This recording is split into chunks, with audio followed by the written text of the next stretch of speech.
Ascoltate Giovanni Polli e la sua.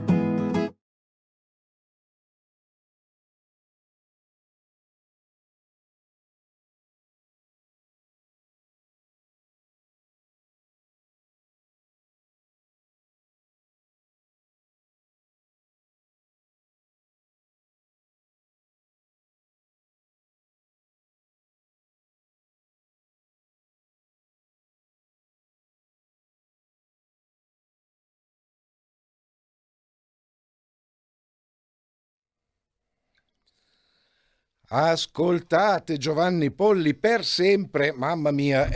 Sì, qui ormai stiamo diventando eterni, no? Naturalmente questo no. Almeno tutti devono avere un inizio, una fine. Questa trasmissione alla fine pare che non ce l'abbia ancora, ma perché? Per il motivo è molto semplice, perché il motivo per cui questa trasmissione è nata ancora non è stato raggiunto e questo è un po' il tema conduttore della 25esima stagione di Lingue e Dialetti, trasmissione antagonista dello sradicamento e della grottofobia. Al microfono Giovanni Polli, l'avrete capito.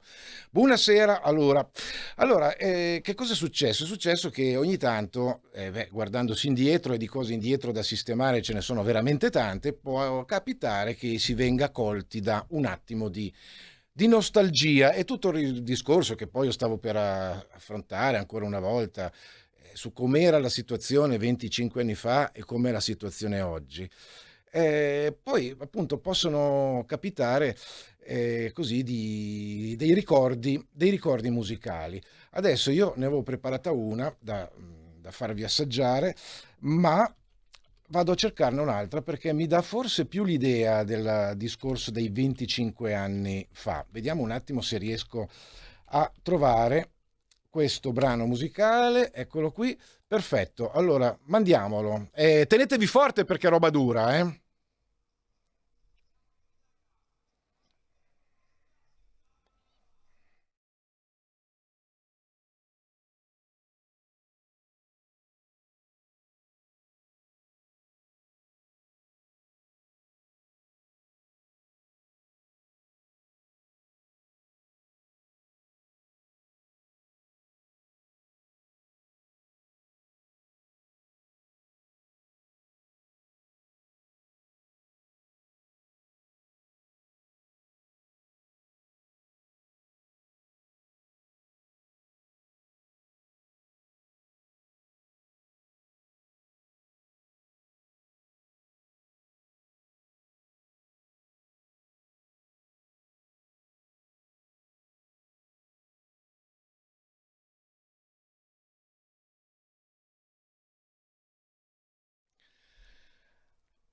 Gent del bosco della città, il troubadour alle tournà. Alla una storia da Cuntè e 900 anni da Marcè.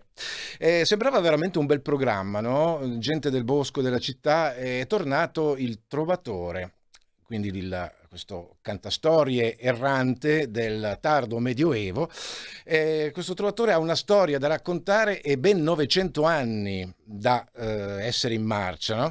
E così sembrava veramente un bel ritorno, era veramente un brano che io ho adorato. E loro erano gli Eridania, lo dicevano tra l'altro loro stessi, la voce di Stefano Maria Mantello. Se magari ascolterà questa trasmissione, visto che lo chiamo in causa, lo saluto caramente. Lui manca dal Piemonte da un bel po' di tempo, ma a quel tempo avevo avuto la possibilità di ascoltare la loro musica, di ascoltare un loro concerto, ma non soltanto di ascoltarlo, l'avevo pure organizzato in quel di Omegna, prima festa dal solstizio di Sta 1996. C'erano stati proprio loro, gli Eridania, con una sorta di folkcore, lo chiamavano, una sorta di folk celtico piemontese rock duro, ma veramente duro, con dei testi peraltro meravigliosi in lingua piemontese perfetta. E tra l'altro ricordo che i testi erano stati rivisti anche da Michela Grosso. Chissà se qualcuno di voi se la ricorda. Aveva proprio tenuto da questi microfoni, Michela Grosso, un corso di lingua piemontese di diverse puntate, ma penso proprio fosse intorno al 97-98. Va bene, abbiamo fatto questa sorta di amarcord, siamo andati ad ascoltare questa Una storia da Cuntè all'inizio, dal vivo al festival che si teneva a Torino Pelle Rossa, 1995. E perché allora ho voluto andare a riprendere dal baule dei ricordi? Insomma, questo qui è il mio armoire, non è l'armoire dell'Emilia, ma è l'armoire dal Juan, perché anch'io ho molte cose nell'armadio e non sono necessariamente scheletri, anzi di scheletri credo di averne veramente pochi, però di ricordi e di documentazione sì, quella sì, ce n'è veramente tanta. E tutto il discorso nasceva proprio da qua. Nel 1995, quindi parliamo di 26 anni fa, era possibile che ragazzi poco più che ventenni, scatenati, riprendessero in mano una lingua che stava morendo come la lingua piemontese, che stava morendo allora, ancora di più sta morendo oggi, se prima era moribonda, adesso è moribonda, moribonda, moribonda, e riscrivevano testi di assolutamente primaria qualità, prima scelta. Suonavano una musica che proprio aveva, naturalmente, il riff celtico, affondava nella tradizione, ma era chiaramente con dei suoni, li avete sentiti, assolutamente e gloriosamente rock. Cosa è successo in tutti questi anni? Mi piacerebbe tanto potervelo dire che cosa è successo. Sono successe diverse cose, ma sostanzialmente non è successo un cavolo di niente. E il perché? Questa è l'altra bella domanda che mi piacerebbe anche un po' fare a voi. 02 66 20 35 29, poi qualcuno chiamerà, mi auguro, non lo so, ma potrà anche dire non è vero che non è cambiato niente, e in effetti le cose sono un po' cambiate. Se devo vedere se sono più quelle cambiate in peggio o più quelle cambiate in meglio, so che avrei il dovere dell'ottimismo, ma devo avere anche, da buon giornalista che non vi piglia in giro, dovrei avere anche il dovere del realismo. Allora, se iniziamo a fare un bilancio, visto che dal Piemonte con gli Eridania sono partito, nel 1995 esisteva una legge del 1992 che sosteneva, anche se non la chiamava ancora così, l'avrebbe chiamata così da lì a 2 anni, la lingua piemontese nelle scuole, nelle pubblicazioni, teoricamente anche nell'editoria radiotelevisiva. Allora c'era, oggi non c'è più. Esiste una legge vaga che è tornata a chiamarsi sui patrimoni linguistici anche allora si chiamava patrimoni linguistici, poi nel 97 sarebbe stata introdotta in questa legge proprio la dizione lingua piemontese, per poi nel 2011 arrivare una legge meravigliosa, ma che aveva un piccolo difetto. Andava, secondo la Corte Costituzionale dello Stato italiano, della Repubblica Italiana, andava a interferire con delle competenze in materia linguistica che, secondo la Corte Costituzionale, appartengono solo ed esclusivamente a Sua Maestà lo Stato italiano. Quindi, cassata la legge piemontese nella parte in cui sottoponeva a tutela la lingua piemontese, ai piemontesi è rimasto un bel tubo vuoto in mano, cioè niente. Quindi questa cosa sicuramente in Piemonte è cambiata, ed è cambiata in peggio. Poi che cosa è cambiato in peggio? È dal 2000, no, non dal 2000, dal 95, 96, 97, dalla seconda metà degli anni 90, che ha coinciso un po' anche con il mio impegno diretto personale a favore delle lingue in pericolo. Da allora a oggi, in 25 anni, quanti locutori madrelingua, e qui non soltanto di piemontese, ma di tutte le lingue, non ci sono più su questa terra insieme a noi a poter trasmettere la loro lingua, a trasmettere il loro impegno, a trasmettere il loro amore anche. Quanti? Ma anche se non avevano l'amore, anche soltanto la parola. Non ci sono più. Quindi qualche cosa è cambiato decisamente in peggio. Poi, a maggior ragione, se dobbiamo fare il calcolo di quante persone locutrici di lingue regionali o minoritarie li hanno sostituiti. Ma cosa andiamo? 2%, 3%, 4%?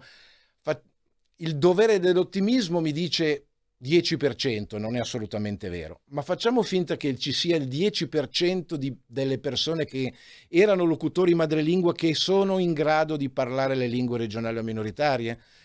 Abbiamo perso il 90% dei locutori? No, il 90% dei locutori no, ma il 90% dei locutori persi non sono stati sostituiti. E chiaramente questo è un bilancio assolutamente negativo. Voi potrete dire c'è più consapevolezza. Sì, sono convinto che ci sia una maggior consapevolezza del rischio che le culture in pericolo scompaiano. Però attenzione, perché più l'estinzione arriva a compimento, più c'è la consapevolezza. Quindi non è necessariamente una bella cosa che ci sia la consapevolezza, perché più il pericolo è grave e soprattutto imminente, più forse la gente si accorge che non ci si può più fare un cavolo per evitare che il pericolo diventi una triste e tragica realtà. Non so, veramente dovremmo riflettere, perché sennò qui continuiamo a andare a vedere la rassegna stampa. Lo farò sicuramente, perché bisogna farlo, perché le cose positive poi si trovano, ci sono tante iniziative, ci sono tante belle cose che si fanno, però manca assolutamente a livello generale, non dico voi che ascoltate questa trasmissione, ma in generale la consapevolezza della materia ancora non c'è. Pronto? Caro Juan, ciao, dopo tantissimo tempo. Ciao, Beste. mi ricordi il tuo nome, perché la tua voce me la ricordo, ma non Al mi... Monfrin a Polinel Bagliaro. Ah, ho capito. A Polinel Bagliaro. A tu eri che parla Monfrin o tu eri che parla in lingua straniera? No, parla il Monfrin, per piacere. Parla il Monfrin. È un po' di tempo che si sente parlare poco piemontese, allora parla la allora variante... mi parla Monfrin. Vai. Allora, a facci statistiche, no? Al 4, al 10, al 5, l'8. Men, mi non dicono.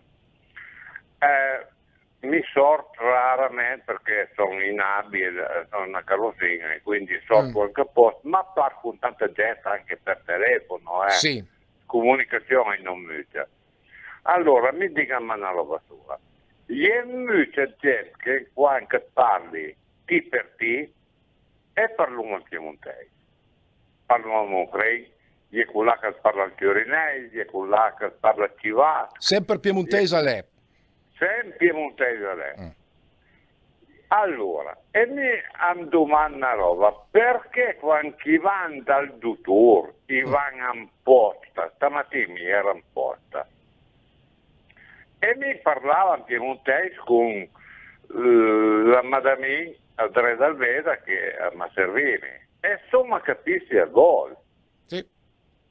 Quindi, ma mi dico, mi riesco a capire una roba, ma perché la gente ha vergogna di che mi sono in piemontese, che sono in Monfrin, sono a Moncalvo, sono a Turin, ma interessa a me.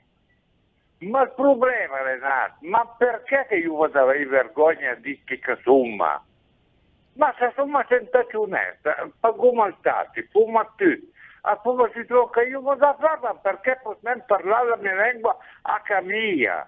Ma perché devi essere obbligato a succombi tutti gli altri che poi dopo alla fine a scapuma più perché al 40% di inglese andrei e chi ok e su ma dico ma chi cazzo entra ok ma dimmi che va bene e poi da fa capire di chi ma vai a fare e il ber a dire l'ultima e posare che qua chi ven chi abbiamo avuto e parlo tutto la lingua franca Sì. io qui parlo un piemontese e poi dopo hai fatto ok, ma dico, ma guarda. Ma con te parlano in piemontese? Sì, ma io vergogna, mi sono perché mi riesco a capire robe chi, a Luca Pizzo, ai Polun che parlavo. Pensa che quando era anni in drera, ero in previ che andavo a scuola a Tarculedi, allora guarda che io ho 70 anni, sì. non è 25. Allora, quando andavo a scuola, ero buttato d'accordo a fare la Divina Commedia a piemontese. Poi è andato tutto a monte perché io le veste, l'altro al pallone col po', e io al pallone da qui, l'altro al pallone da là, e vabbè. Però mi dica una roba sola. Chi è da te che la può parlare la lingua mari Mm. e la nen al curaggi farlo. C'è gente, lo traduco perché è giusto che questa cosa che tu hai detto venga sottolineata anche per chi magari fa fatica a capire il tuo piemontese, che peraltro è bellissimo. Allora, c'è gente che è in grado di parlare la propria lingua madre, ma non ha il coraggio di farlo. E la tua denuncia è perfetta, perché è esattamente quello che è perfetto quello che hai detto. Perfetto, vai al supermercato, tutti, yes, ok, qui, ok, e poi dopo arriviamo fuori a certi che parlano tutti in piemontese. Ma dico, ma allora, pure me parlano in piemontese, Andrea? Ma scusa. Evidentemente, allora, guarda, hai sostanzialmente sollevato il problema con la P maiuscola, è il problema della vergogna di noi stessi, e tu parli da piemontese, ma vale anche per i siciliani, per i salentini, per i veneti, vale per tutti. Ma sì, e pensa che poi dopo passare da voi, che una volta forse stava capito, una volta avevano cruciato, io che veniva giù dal meridione e mi chiamavano via, no? E allora dico, signore, scusi, chi era? Prego. E alzava una fatica a dirmi il nome dell'albergo dove avevo ad andare, dicendo, e mi dice, si fermi, mi parli in siculo. Fantastico. Ma ha parlato in siculo, io le ho risposto in piemontese, mufri, insomma capiti, insomma andate baby una volta in tema, perché lui la fa fatica a parlare la lingua franca.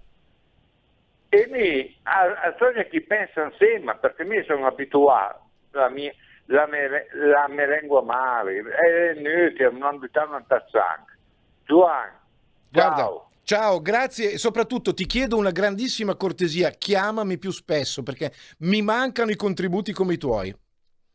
Questi sono contributi di gente che potevano fare più di un capodoma. Lo so, però chiamami veramente, chiamami perché c'è bisogno di ragionare con persone come te. Grazie davvero. Ciao Giovanni, ciao. Un abbraccio, un saluto al Piemonte, un saluto al Monferrato, e cosa dire, mi è quasi commosso risentire la voce di questo amico che chiamava anni fa, e mi ha quasi commosso sentire che è bastato mandare un frammento di un brano in piemontese, peraltro cantato da persone che avevano 25 anni, quando anche meno, quando cantavano alla Pellerina il brano di cui avete sentito un estratto, Gent del Bosco della città al troubadour alle tournà. Cosa dobbiamo fare perché il troubadour torni un'altra volta e che ci rimanga? Cosa dobbiamo fare? Pronto? Io mi la vergogna ci e mi piace sentire questo lì a parlare. Bravissimo. Devi dire 3/4 del ropo capì, ecco, a parte una quei parola. Però che sebbene era un po' complicato, diciamo, ma sì, si capiva quello che diceva, ecco. Carissima Emilia, ti chiedo una cortesia, visto che tu sei una collaboratrice e tu adesso non scappi perché resti con me, rimani un attimo qui perché abbiamo un'altra telefonata, io passerei subito l'altra telefonata, dopodiché... va bene, devo dirti solo una cosa. No, fermati lì, non scappa mia, sta lì buona, un momento, mi devi dire solo una cosa, ma tu di cose da dire ne hai tante, per cui io ti voglio veramente avere in trasmissione, quindi rimani un secondo, passiamo all'altra telefonata invece che abbiamo in diretta. Pronto? Sono un locutore di Bergamo, il Bergamasco. Sono Gigi. Carissimo Bergamasco, anche tu, guarda, stasera abbiamo una sorta di rentrée dei grandi... Sì, vedi che ho usato il francese e non l'inglese, Va bene. Sì. No, perché con nostalgia Giovanni sente chi perché 25 anni fa mette a ascoltare, per cui determinate robe mi tornano alla mente come se fosse, tra virgolette, ieri sera. È la nostra storia praticamente questa, Sì, guarda, per non portarti via tempo, ti faccio sentire una poesia che di nostalgia ha tanto, quella di ricordare queste belle cose così che ci siamo portati dietro in questi 25 anni. o il disco del lento. Era il famoso disco che imballà indica quando si era suoi. Abbassando la tapparella, eccetera. Vai. Bravo. Vai. Non te lo faccio in traduzione in lingua franca. No, vai direttamente. Proprio... No, vai direttamente in bergamasco, vai. Ok. L'era quasi consumato il disco del lento, quasi come la suola di scarpe sfregate sulla piastrella. Poggiato contro il muro della ca, mi spettà con pazienza la sceta giusta che mi piacia per ballare anche con la fantasia.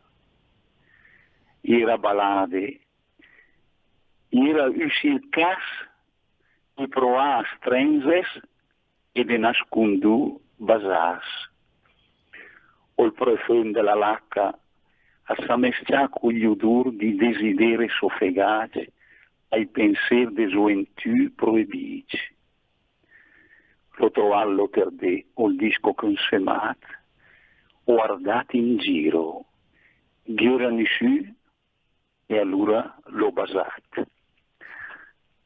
Era un bacio simbolico per la gioventù che non c'era più, però ricordo...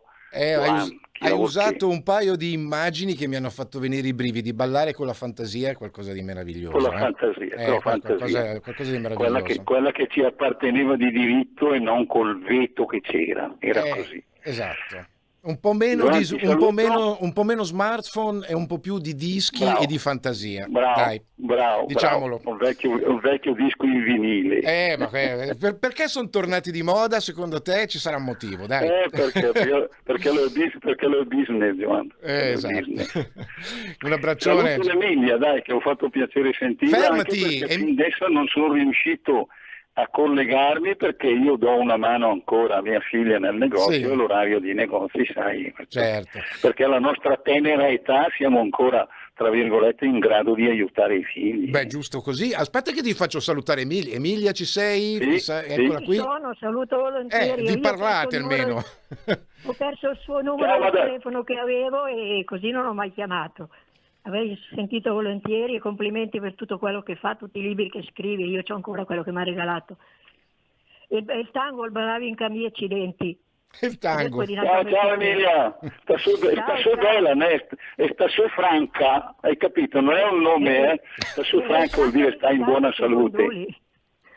Ciao Bergamasco, ciao Gigi. Ciao. Emilia, bella, questa te lo ricorderò anch'io. Sta su bella e sta su Franca, perché come su Franca. Un che sono andato in un tour, stavo anche in piedi. No, sta bella Franca. Non faccio per ridere, proprio perdo anche l'equilibrio. Va bene, lasciamo perdere.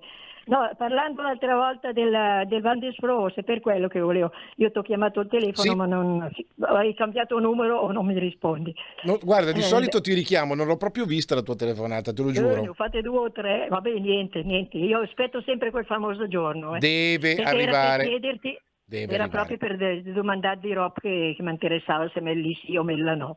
Ho trovato del Mermois, come al solito, e visto che parlavi di questi di tuoi amici di tanti anni fa, eccetera, uno del 2014, il Van der Sproos era già in giro in pieno. Ma il 2014, cioè Van der Sproos è in giro dai primi anni 90, per cui... No, ma sai qui, ma qui a Pro Cultura Van der Sproos, presentato ieri mattina da Roberto Maroni, il festival itinerante nei capoluoghi della Lombardia. Sarà l'artista Brianzolo, il testimone delle nostre tradizioni. È stato un tour... Una mezza pagina che te la metto da parte. Un tour bellissimo, tra l'altro a cui ha preso parte pure il mio amico Gianluca Gennari, grandissimo musicista. Perché era un tour itinerante e Davide Van der Sproos andava a presentare artisti nelle varie province della Lombardia proprio per sostenere i colleghi che fanno il loro lavoro proprio sul territorio. A Brescia ci saranno i comuni dell'indomito Dario Canossi. Come no? So se tu li conosci. I Luf di Dario Canossi, come non conoscerli, quante cose che abbiamo fatto insieme. Emilia, fermati, aspetta perché c'è l'interruzione delle 8, poi torniamo in diretta. Stai lì e no, ma io ti lascio. No, tu non Non lascia, sono 30 secondi, sta lì, bugiad mia. Sì, mi sto qui. Stai ascoltando RPL, la tua voce libera, senza filtri né censura. La tua radio. Vedi, pochissimi secondi, Emilia, siamo di nuovo da te. Allora, ecco, allora hai trovato questo articolo del 2014, è storia recente, anche se porco can, sono già 7 anni. In confronto a quello che hai detto tu, diciamo. Sì, più recente del 95 di sicuro. E poi sotto c'è anche un altro articoletto che ci hanno fatto anche qui delle riunioni, qualcosa dal centro-sud, la poetessa Ada Lauzzi, socia di Milano, ha riunito in fascicolo la sua traduzione della scoperta di Milano in dialetto milanese, letta in precedenza a puntate alla Radio Meneghina. Questa traduzione si aggiunge a quella in dialetto comasco di Don Camillo di Emilia Noseda Fontana. Giustamente sei stata chiamata. Sul giornale. Ma mi sembra giusto e doveroso, no? Perché tu il lavoro l'hai fatto, per cui è una notizia. Ecco, così e basta. Emilia, queste cose... andare avanti perché sennò non... No, allora... Stai dicendo delle cose belle. Tu stai dicendo delle cose belle, molto più belle delle mie, perché questo è un ma non ero preparata stasera perché pensavo neanche di telefonare, poi adesso hai nominato ancora lì appunto questi bravi persone che fanno ancora...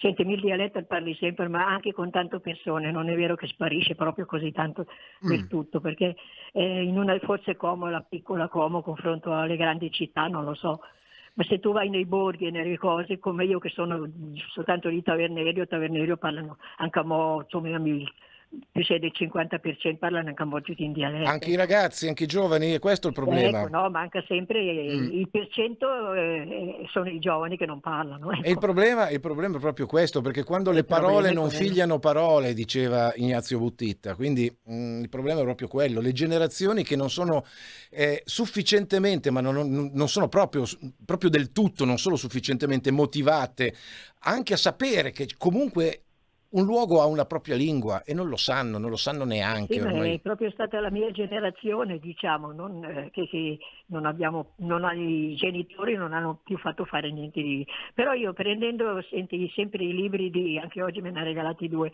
il mio famoso il Tato, Stefano, sì, quello che adesso è preside, no? Certo. Ecco, e che parla della scuola e tutto. Tu adesso le domande, le cose che i bambini domandano alle nonne, le nonne le parlano, cioè a scuola, no? I bambini raccontano che con la mia nonna io lo parlo il dialetto, perché io se le chiedo cosa vuol dire questo, cosa vuol dire altro, allora lei mi racconta questo. Ma sarebbe veramente bello, però dovrebbero parlarlo, non soltanto sentirla parlare e sapere il significato delle parole, dovrebbero proprio parlare come facevi tu con Stefano, uguale, è quello il discorso. Ecco, soltanto che purtroppo è così. Io andrò ancora, cioè non so se andrò, se potrò, perché mia cognata compie gli anni, mi hanno già detto vieni qua, ti portiamo, e tanto devi solo scendere dalla macchina e le facciamo la festicciola, perché lei purtroppo non capisce quasi più niente, però è contenta lo stesso. Ma io sono sicura che quando sono là parlano tutti in dialetto, che noi siamo tutti, anche i figli nostri, diciamo, lo parlano ancora bene il dialetto. Sono i nipoti che hanno troppa scuola. C'è da fare questa operazione culturale, questa operazione intellettuale, e spiegare perché è importante non perdere una lingua. È una lingua che muore una civiltà, muore una storia, muore un popolo. È lì il punto. Lascio il posto a chi tocca e tanti saluti cari, io aspetto sempre il giorno che io aspetto. Il giorno, assolutamente, che il giorno che arriverà. Arriverà, te lo garantisco. Sono contenta di aver sentito anche il signor Gigi. Fa tanti ormai va bene, auguri e saluti a tutti. Saluti, un abbraccione Emilia. L'Armoire dell'Emilia. E io stavo giusto pensando, a proposito di generazioni e degenerazioni, un gioco di parole piuttosto banale se volete, ma mi viene proprio dal cuore, ve lo dico. Le generazioni che hanno ancora avuto la fortuna di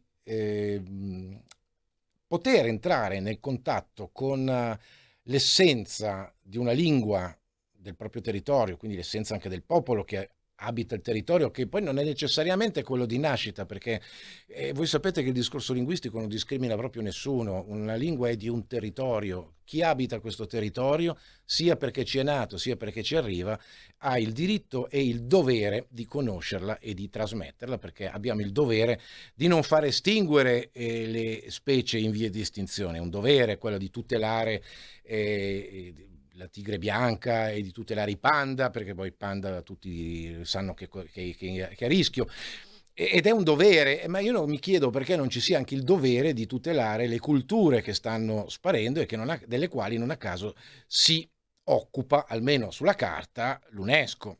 Io mi chiedo il motivo per cui non ci sia questa mobilitazione a favore delle culture che muoiono con le lingue che le esprimono. Vabbè, è una domanda tra le tante che, perduta nel vento, blowing in the wind. The answer, my friend, is blowing in the wind. Così ho salutato anche il nostro amico Monferrino, che con un verso di Bob Dylan celeberrimo e comunque in inglese, no? Comunque è una lingua anche quella che, quando non è usata a sproposito, va assolutamente conosciuta. Pronto? Pronto? Sì. Si può parlare con quel professore che è adesso in radio? Allora, se ti vuoi parlare con il Giovanni Polli, su me, ma sul mio professore, su chi? Sono io, sei in diretta. Ti chiedo solo la cortesia di abbassare la radio sullo sfondo, perché c'è un rientro incredibile. Il nostro amico ascoltatore che voleva parlare evidentemente con me. La radio. Perfetto, ci siamo, possiamo parlarci. Murtada. Eccoci qua. Come ti chiami? Chi sei? Da dove chiami? Mi sono Alfiero. Sì. E Ciami de Beres. Sì. E mi piaceva di una poesia del Carlo Porta. Bicentenario di Porta, benissimo. Del Carlo Porta che le immusciate, no, in milanese. Sì. Se può dirla? Certo che si può, siamo qui, il microfono è tutto tuo. Allora, un momento sul, Sì, sì. Beh, abbiamo Carlo Porta che giustamente nelle celebrazioni un po' prolungate per via del Covid, del bicentenario, fa sempre piacere l'alfiere della lingua lombarda in quel di Milano e dintorni. Allora poi ripartì. Vai. Una donna che a seguito alla morte del povero Sommarì era restata senza più l'uomo per colpa della sorte. L'aveva pensato di dare una sbiancata a un quai locale del suo appartamento, esclusa la stanza almeno per il momento. Davide e suo marito che aveva il vizi, dato che il letto, scusa, l'era vicino al muro, di indormentarsi come per un capricci, con una mano per verso più sicuro, poggiata alla parete di fianco al letto, che infine resta il segno bel cielo e netto.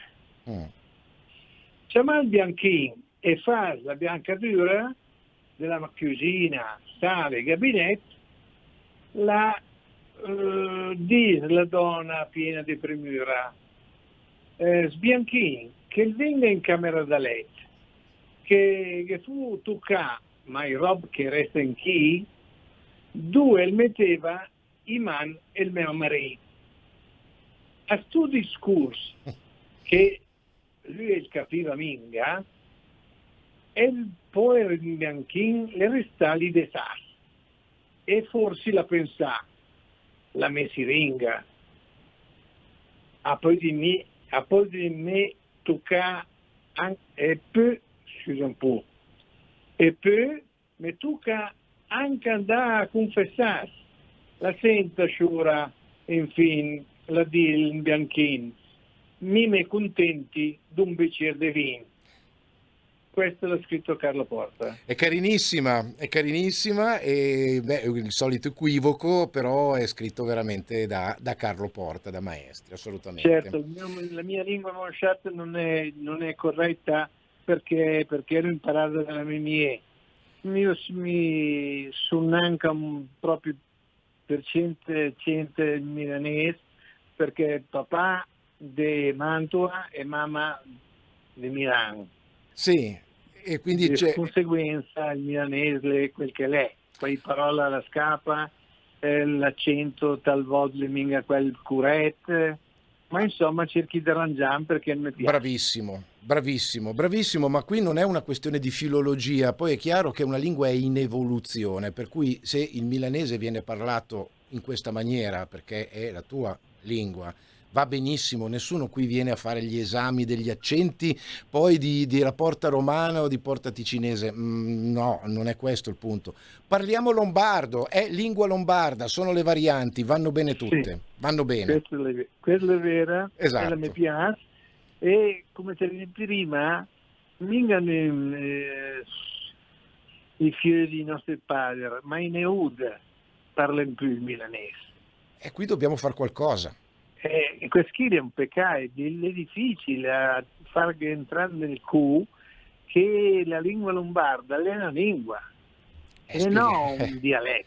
E quello vale per la lombarda, per la veneta, la ligure, la siciliana, la salentina, per tutte. No, io lo dico sempre perché poi qui dobbiamo fare un discorso che vale per tutti ed è uguale per tutti, perché sono le lingue regionali o minoritarie che stanno morendo e vanno... Sono d'accordo. Perfettamente. A partire dal calabrese, arrivare su Tirol, in tutti 21-22 lingue che si possono parlare e si possono anche capire. Però bisogna che la gente la adopera. Se la adopera no, la si perde, la muore. Grazie anche del tuo contributo, mi ha fatto molto piacere. È la prima volta che chiami, vero? Sì. Grazie, veramente benvenuto, è bellissimo stasera, molte voci e una voce nuova, per cui mi fa veramente piacere. Grazie, torna a chiamarci naturalmente. Grazie. Buona Grazie. serata. Ciao. Ecco, questi sono i momenti in cui avere una voce nuova è avere quella ventata di ottimismo che forse cercavo di stimolare all'inizio della trasmissione. Certo, non è che questa voce nuova mi ha raccontato che dove vive lui i bambini nella culla parlano in lombardo. No, non mi ha raccontato questo perché non è chiaramente vero. Però è una voce in più che si aggiunge alle voci vostre che in tutti questi anni, 24 anni, hanno intrapreso in una maniera o nell'altra questo percorso di consapevolezza, che per qualcuno apporta anche alla azione di resistenza linguistica che per esempio il nostro amico del Monferrato prima diceva. Lui imposta si muove poco, ma quando si muove parla in piemontese, il piemontese del Monferrato, il monferrino. Imposta parlava piemontese, ma che cavolo, questa è la resistenza linguistica. La resistenza linguistica non vuol dire che ascoltate il Giampolli una volta alla settimana o che, non so, pensate in dialetto. Resistenza linguistica vuole dire che voi prima di tutto vi convinciate che è una battaglia che va fatta, e va fatta non perché dobbiamo dimostrare di essere i più belli, no, perché dobbiamo dimostrare di essere quel che siamo, e essere noi che ci riconosciamo per quello che siamo è il primo passo per poter riconoscere gli altri per quello che sono e rispettarsi. Ma la cosa bellissima quando si diceva che c'era stato questo scambio tra piemontese e siciliano e ci si capiva e sono andati a bere insieme. Ma allora, scusatemi, riconoscersi nelle differenze vuol dire rispettarsi, e che non lo possiamo fare se noi non ci riconosciamo nelle differenze, se per prima cosa non rispettiamo la nostra stessa differenza perché vogliamo essere altro rispetto a quello che siamo, quello che ci hanno insegnato a dover essere l'insegnamento della vergogna. E qui torna l'altro tema che è stato giustamente toccato. Ma perché ci dobbiamo vergognare di quel che siamo? Perché? Bella domanda, e fa parte delle tante domande che io continuo puntualmente a ripetervi. Pronto? Ecco, te ne sentite? Sì. Allora, vorrei dire una roba sola. Sì. Magari è impossibile di realizzare. Ma perché se cominciano a scuola con i fioliti che in piscine che hanno il cervello come una spugna di parlare un po' in in lombardo. Perché se no arriva subito il più furbo perché tutte le lingue tagliate, perché arriva qualcuno che dice no, dovete parlare in inglese. Ecco, è quello il problema. Sì, succede questo, purtroppo sì. Ecco il perché. Vabbè, capisci che per lavorare magari bisogna anche sapere inglese. Beh, è ovvio. Ma ha anche importanza per sapere la tua lingua di nascita. Lo so, o di nascita o del posto dove vivo, certo, assolutamente sì. Grazie ancora, ma anche questa bella domanda, perché non lo si può fare nelle scuole? Allora, mi spiace dovermi poi sempre, come qualcuno diceva giustamente, ironicamente, mi dispiace che io poi mi debba sempre citare addosso, però scusatemi, se dal 97 al 2007, insieme a tante altre persone ben più degne di me, ho collaborato pure io al progetto, e qui torniamo in Piemonte, del Piemontese a scuola, proprio reso possibile da quella legge che vi ho citato prima, che poi non c'è più. C'erano dei finanziamenti regionali per introdurre nelle scuole a titolo sperimentale l'insegnamento della lingua piemontese nelle varianti territoriali, per cui in Monferrato, il Monferrino, a Torino, io mi auguro non solo il torinese ma la Coinè ha anche conoscenza di base dappertutto. Sicuramente nelle mie zone l'ossolano, i vari ossolani, il cusiano, il novarese, eccetera, perché anche quelli fanno parte di un continuum linguistico che sulla regione ovviamente esiste. Quindi è stato fatto per 10 anni in Piemonte, ma poi è successo ovviamente anche in tante altre zone dello Stato italiano e non solo. Il piccolo problema è che quando questo insegnamento è stato attivato, e guardate che non è stata una questione partitica, è stata una questione di istituzioni che avevano creduto, investito sia dal punto di vista giuridico che dal punto di vista economico nel progetto di non lasciar morire le lingue regionali o minoritarie. Quindi è stata una scelta istituzionale liberamente assunta dai rappresentanti nelle istituzioni eletti dai cittadini. Quindi è stata una questione assolutamente limpida, limpidissima, e ci abbiamo provato fino a quando, malgrado da una parte ci dicessero bravi, bravissimi, finalmente era quello che ci voleva, e non era una questione di divisione politica, perché c'erano rossi, verdi, bianchi a pallini viola che ci dicevano bravi, come c'erano anche rossi, bianchi a pallini viola che ci dicevano no, fate schifo, dovete imparare, insegnare l'inglese, i ragazzi devono imparare l'inglese. Quindi non era una questione tanto ideologica e partitica, quanto proprio di consapevolezza della necessità di salvaguardare le culture in pericolo di fronte al mostro della globalizzazione. Quindi a un certo punto, quando ci sono state le possibilità, anche mettendoci del nostro, e parliamo non soltanto di tempo ma anche di soldi, perché non si copriva tutto naturalmente con i contributi regionali, era anche una buona base di volontariato, diciamocelo pure chiaramente, che spingeva le persone che ho citato prima, ben più degne di me, e anch'io nel mio piccolo, a svolgere quell'attività di portare la lingua del territorio a scuola. Se è ancora possibile, da un certo punto di vista, ora, magari, visto che ci sono diradati alcuni equivoci politici, probabilmente sì. Infatti, prova ne è che quando io vi leggo nelle rassegne stampa, che ogni tanto rassegna online, la stampa online delle notizie online, che vi propongo, ogni tanto c'è qualche notizia del dialetto a scuola, ahimè questa parolaccia, però vabbè, questo è. Il dialetto a scuola è raro ormai, che non essendoci più una battaglia ideologica in corso, che il giornalista di turno dica sì, però si incavolano tutti, però è una battaglia di retroguardia e bla bla bla, tutte le grandissime cavolate che ho raccolto in uno stupidario che prima o poi magari pubblicherò, non lo so, magari nella prossima vita. Però tutte queste cavolate che ci sono state buttate contro in tutti questi anni adesso si sono effettivamente un po' attenuate, forse anche proprio perché ci si rende conto che siamo agli sgoccioli. Ormai il panda, signori, sì, qualche esemplare c'è, morto quello, visto che non si riproduce, addio al panda, come il dodo e tutti gli altri animali estinti prima di lui. È questo che vogliamo? Siamo davvero oltre il punto di non ritorno?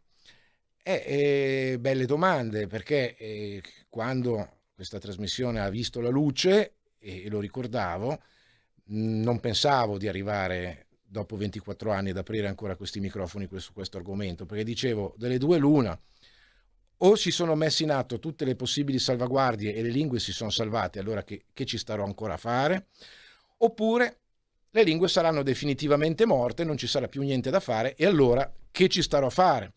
E invece siamo sempre in questa sorta di limbo, per cui le lingue non si sono salvate. Come dicevo all'inizio, i locutori sono, ahimè, molti di loro sono passati in un'altra dimensione.